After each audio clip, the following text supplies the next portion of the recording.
사느냐 죽느냐 그것이 문제로다. 셰익스피어의 작품 속에 그려진 햄릿의 딜레마입니다. 인생은 어떤 의미에서 딜레마의 연속이지요. 두 가지 상반되는 상황에서 한 가지를 선택해야 하는 당혹감, 그것이 딜레마입니다. 돈과 명예, 사랑과 의무, 개인의 이익과 집단의 이익. 과연 우리는 무엇을 선택할 것인가? 딜레마의 문제는 선택을 위한 판단의 문제입니다. 어느 것이 옳은 것일까요? 도덕적 딜레마는 언제나 우리에게 선택을 강요합니다. 그리고 그 선택은 과거의 철학, 과거의 윤리학으로부터는 해답을 얻기 어렵습니다. 언제나 두 개의 모순되는 답을 정하고 그것의 선택을 전적으로 우리에게 맡기고 있기 때문입니다. 아이의 생명을 구하기 위해 원숭이의 심장을 이식한 것은 옳은 일인가? 아이는 불과 며칠을 더 살았을 뿐인데 인간을 실험용 몰모트처럼 사용할 수 있는가? 인간과 원숭이 사이의 종의 혼란은 또 어찌할 것인가?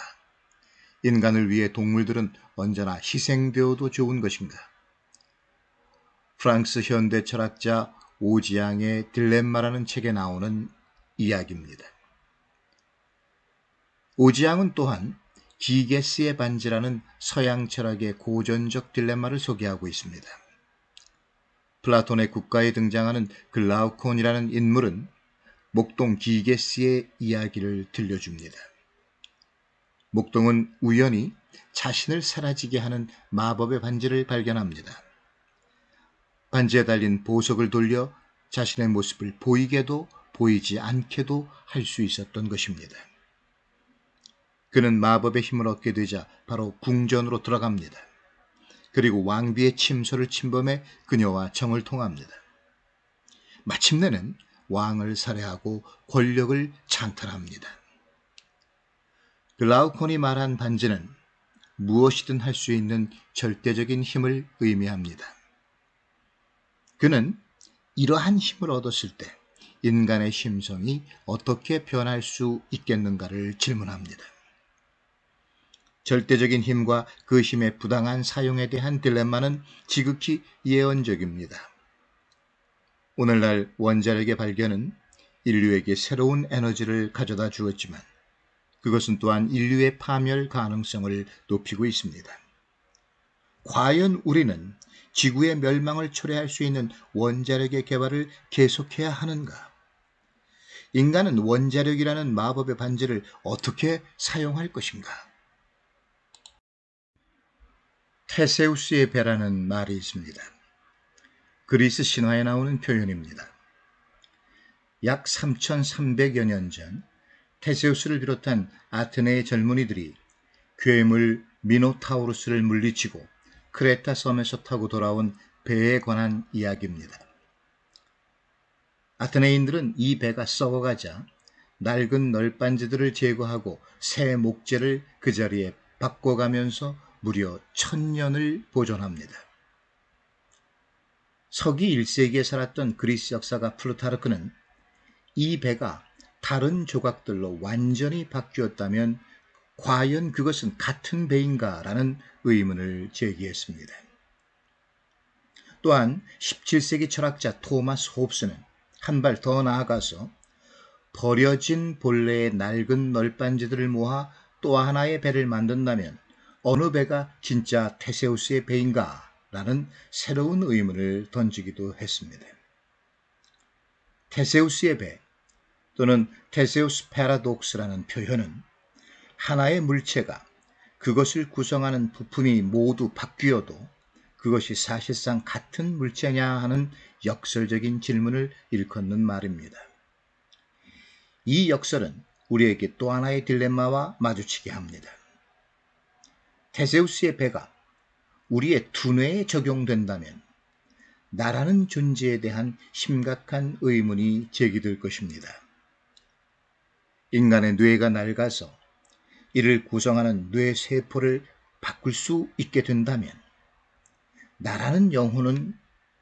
그대로 남을 수 있을까?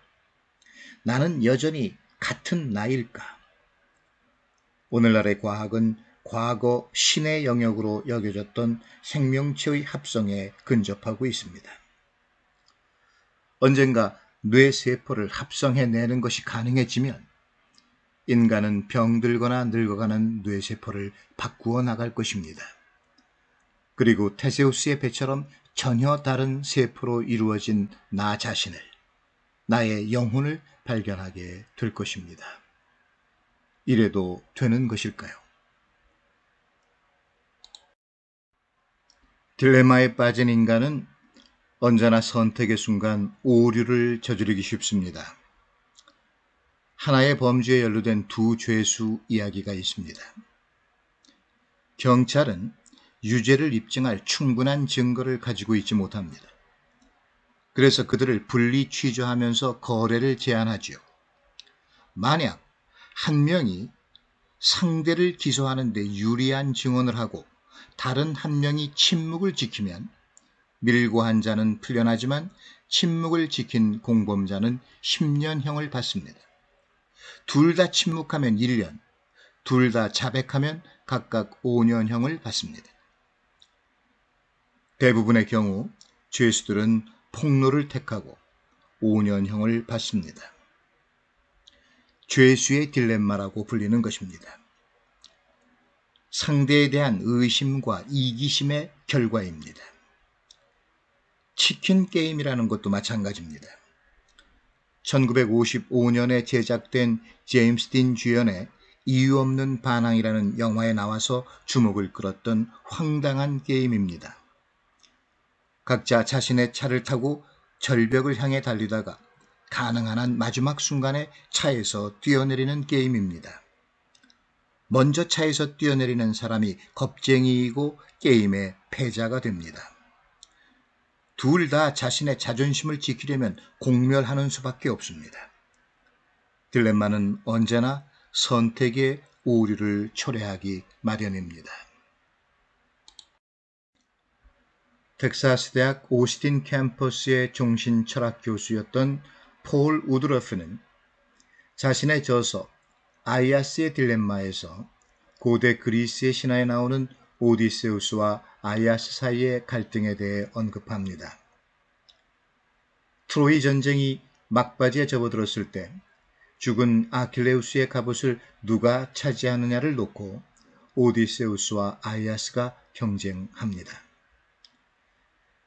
그리스군 총사령관이었던 아가멤논은 아이아스보다는 지혜와 용기를 갖춘 오디세우스가 아킬레우스의 갑옷을 가질 자격이 있다고 판단했고 결국 갑옷은 오디세우스에게 돌아갑니다. 이에 분기한 아이아스는 아가멤논과 오디세우스에 대한 복수를 결심하지만 아테나 신이 그의 정신을 혼란시켜 가축들을 그들로 착각하게 합니다. 그 가축들을 죽이고 제정신으로 돌아온 아이아스는 부끄러움을 이기지 못하고 스스로 목숨을 끊습니다. 이것은 적절치 못한 보상이 초래한 아이아스 개인의 비극이기도 했지만 다른 한편으로는 두 사람 사이에서 갑옷의 주인을 선택할 수밖에 없었던 아가멤논의 딜레마이기도 했습니다. 결국 이 딜레마는 트로이 전쟁을 승리로 이끈 한 영웅을 수치심에 사로잡혀 죽게 만들고 말았던 것입니다. 이 경우 과연 현명한 선택은 무엇이었을까요? 오늘날의 우리도 마찬가지의 선택적 딜레마에 놓이는 경우가 많습니다. 이때 오류를 저지르지 않고 현명한 선택을 하는 방법은 무엇일까요? 우드러프 교수는 지혜로운 리더십의 중요성을 역설합니다. 딜레마에 대한 해답은 없습니다. 어차피 어떤 것이든 선택이 이루어져야 할 것이기 때문입니다. 따라서 필요한 것은 아가멤논의 현명한 처신이었습니다. 그는 두 사람의 업적을 아테네의 모든 국민과 공유하고 아이아스로 하여금 오디세우스에게 패배했다는 느낌을 주지 않도록 하는 그런 배려의 현명함을 발휘했어야 한다는 이야기입니다. 따라서 딜레마는 논리와 정당한 해법으로 해결되는 것은 아닙니다. 중요한 것은 그 선택의 오류를 최소화하는 지혜입니다. 그리고 그 지혜는 선택을 통해 상처를 받는 누군가, 그 어떤 것, 그것에 대한 배려와 또 다른 보상일 것입니다. 딜레마는 인간관계 속에서도 발생을 합니다. 우리는 사랑하지만 마음을 고백하지 못하고 증오하지만 분노를 표시하지 못합니다. 그래서 사람과 사람 사이에 벽을 쌓습니다. 상처받기가 두려워서, 서로 영원히 적이 될까 걱정해서 언제나 거짓된 관계의 가면을 쓰고 살고 있는지도 모릅니다. 타인에 대한 감정의 표출이 억제되는 상황에서 우리는 누구에게도 쉽게 마음을 주거나 접근하지 못합니다. 독일의 위대한 철학자 쇼펜하우어는 이를 고슴도치 딜레마라 부릅니다. 그가 쓴 우화 속에는 추위를 견디기 위해 몸을 기대어 서로 온기를 나누려던 두 마리의 고슴도치가 나옵니다.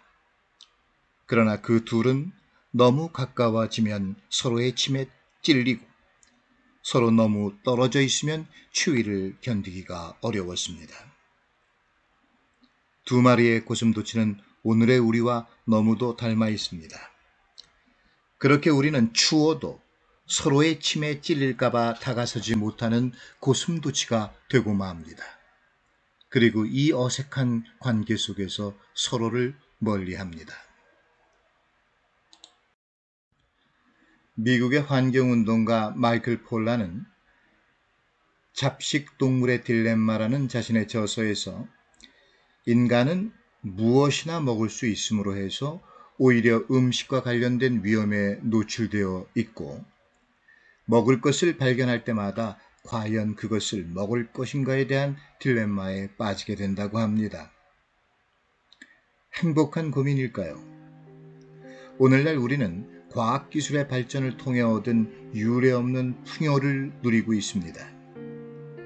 그러나 세상은 아직도 굶주리는 사람들이 많고 가난으로 고통받는 사람들이 넘쳐납니다. 인류 최대의 딜레마입니다. 우리는 하루하루 또다시 답이 없는 딜레마들과 마주치게 됩니다. 도덕적 딜레마, 관계의 딜레마, 그리고 선택의 강요와 그에 따른 오류들로 우리의 삶은 마치 외주를 타는 듯 아슬아슬합니다. 그리고 아인슈타인의 말에 새삼전율합니다. 그는 이렇게 말합니다. 나는 제3차 세계대전에 어떤 무기가 동원될지 모른다. 하지만 제4차 세계대전에선 어떤 무기가 동원될지 단언할 수 있다. 그것은 돌이다. 오늘날 우리는 개인적, 국가적, 전 세계적 딜레마에 직면해 있습니다. 딜레마가 우리의 숙명과도 같은 것이라면 우리는 그것의 부정적 결과를 최소화하는 지혜를 발휘해야 합니다. 선택의 오류를 줄일 수 있도록 노력해야 합니다. 그리고 그것이 타인에 대한 배려와 사랑의 마음에서 비롯될 수 있음을 깨달아야 할 것입니다.